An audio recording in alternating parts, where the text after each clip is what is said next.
Okay, guys, I think I've pulled myself together. This is still September 17th, and this is part 3 of my testimony of my Catholic upbringing. And this is the teen years.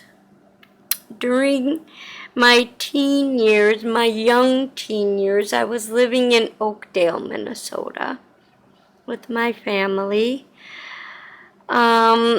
I was sexually active and promiscuous starting at the age of 13.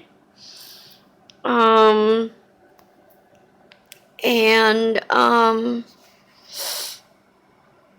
and including I was caught using drugs and having sex at age 13 with even with family members, both male and female, and the parents' reactions were not what one might expect. We were trying to convince our parents that what we were doing with marijuana was no worse than having a few beers, and the parents sat around a table and got high with us and that sort of thing. Now that is just not good. I don't think that's good parental skills, but that's the way it went down. But I was chastised. Then my sister, God rest her soul, I love her to pieces. She was being sexually active with a guy that she worked with, and because she was older than me and she had a car, and she worked at a nursing home in the kitchen, and she became pregnant, but she was sexually active, and when she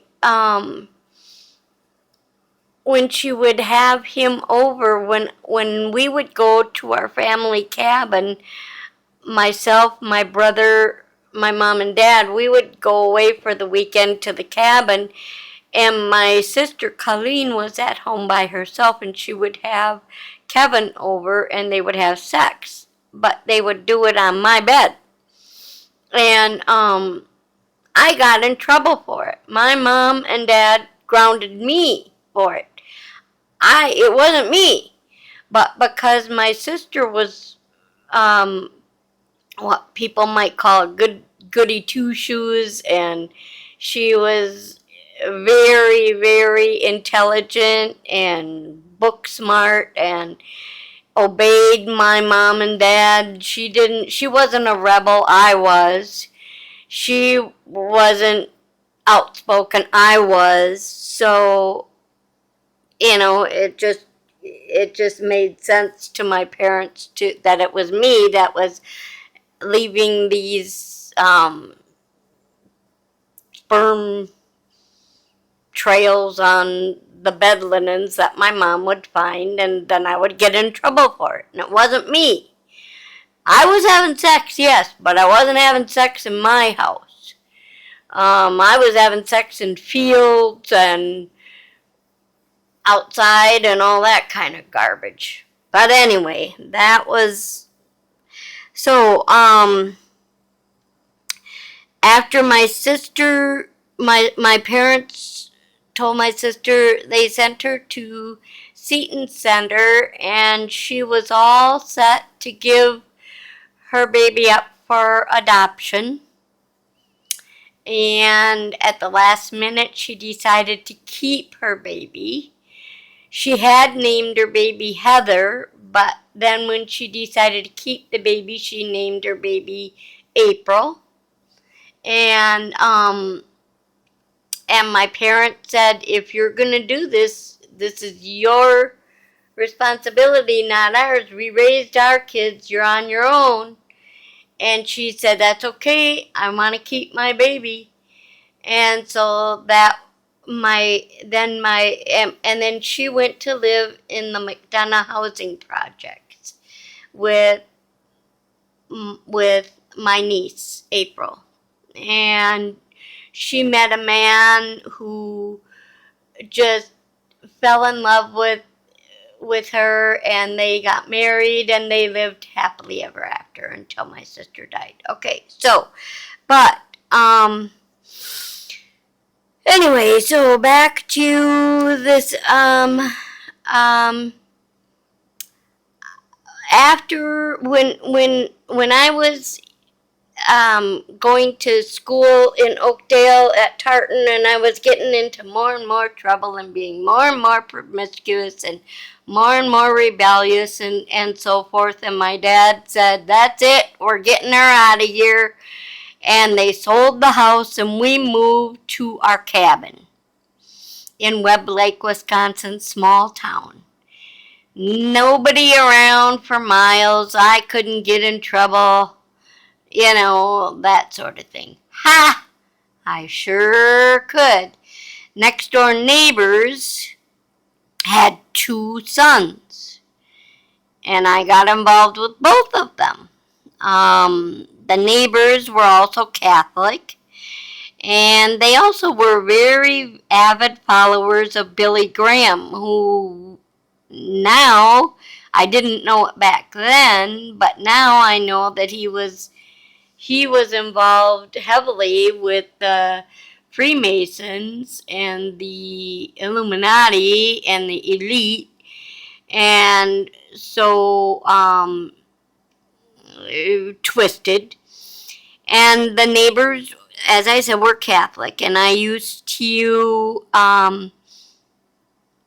go to church with them on the weekends because, as I said earlier, my parents would not go to church.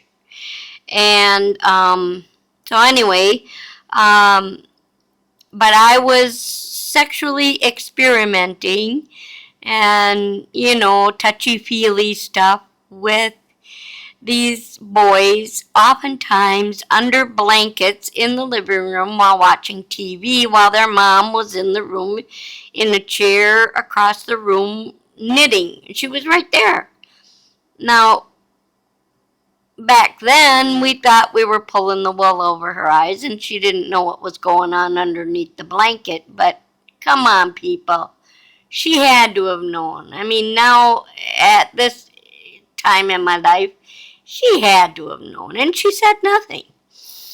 Now, the older son of the neighbor and I actually dated, and he had a bedroom in the basement of their house, and he would climb on top of me on the bed and dry hump me, and I would sometimes catch his dad watching out of the corner of my eye. Then I went to school in small town Webster, Wisconsin. Actually graduated with a very small class. It was kind of funny when I was in Minnesota, in Oakdale at Tartan. I started when they opened the school the very first year. I was in 8th grade. And then the next year, and the school went from 8th grade all the way through 12th. Then the next year, the school decided to go from the 9th grade to 12th. So I was still the underclassman. And then the following year, they went from 10th grade to 12th grade, and I was still the underclassman. Then in my junior year, that's when we moved to Webb Lake, Wisconsin, where I went to school in Webster. And guess what? In Webster, the school was from the 7th grade all the way up through senior. So, hallelujah, I was not the underclassman anymore. I was a big shot. Anyway, but I was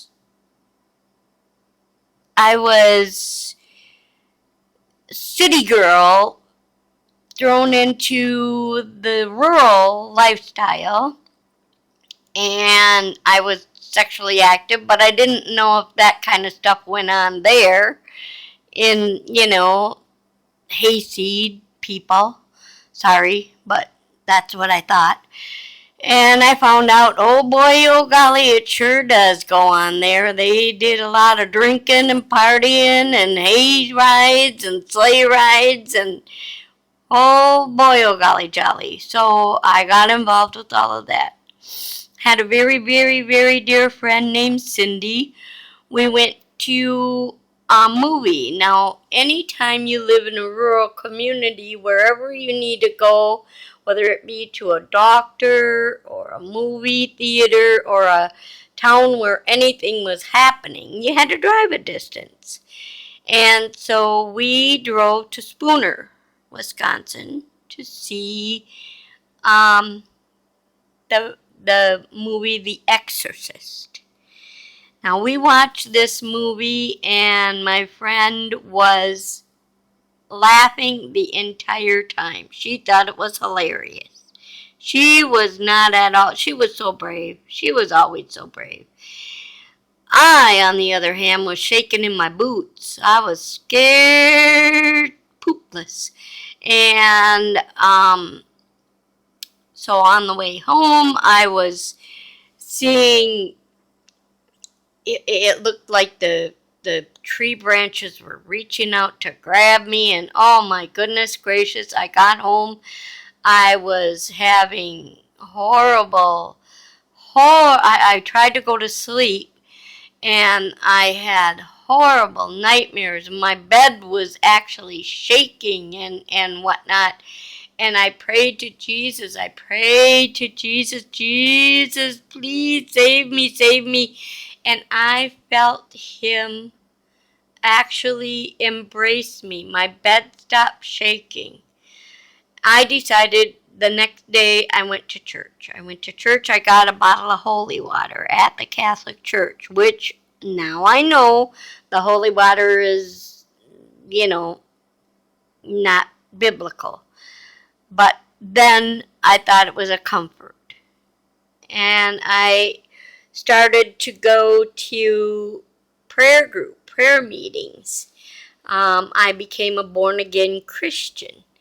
Um, and these meetings were held in the Catholic Church basement. But the people there were of all denominations. And was truly spirit filled. I was born again.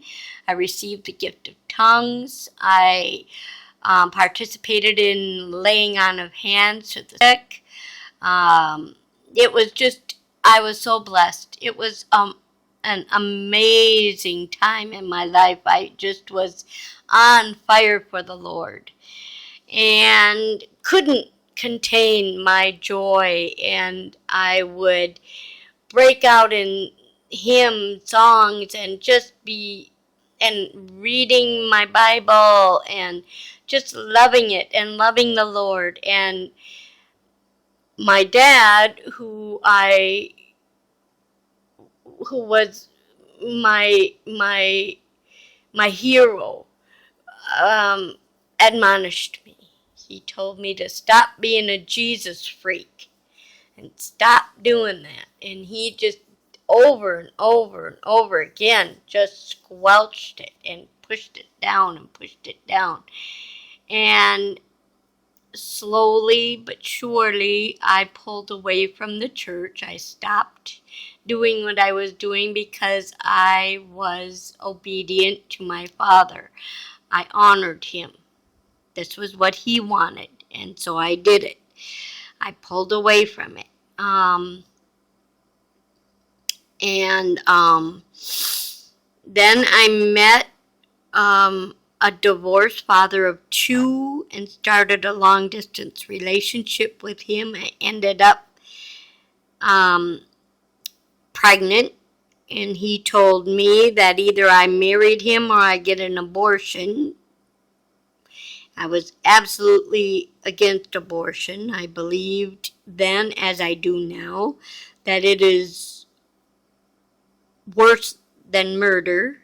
because I was the only one that could give that child life, and I had no right to take that child's life. So I married him so that I did not have a bastard child. And I'm going to end this video here and pick up with more of this testimony on the next part. I love you all in Christ. Remember, these are all things that are happening because the Catholic Church makes it okay, not only okay, but applauds your sexuality, your sexual promiscuity, and that's, I just was deeply into that, totally into that. So, get out of the Catholic Church, people. They are not who you think they are. Love you all in Christ. See ya later with part 4 that I'm already working on.